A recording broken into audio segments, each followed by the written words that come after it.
такое дело, короче. 6 лет, когда нам было, мы имама Шамиля знали. А сейчас молодежь, вот как сказал я, только вот президентов знают. Вот такому вот, такой вещь пришло сейчас, такое время пришло. Школы у нас были, аварские языки преподавали. Это убрали. В Закаталах, вот как и в Дагестане, так и в Закаталах, самое большое население аварцы. Около 105 тысяч. 150 тысяч. Да.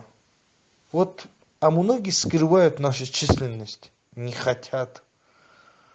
Сколько бы ни хотели, все равно мы знаем. Вот, например, Хабиб Нурмагомедов, потом еще алимы оттуда. Да, хотим мы сюда их пригласить, гости.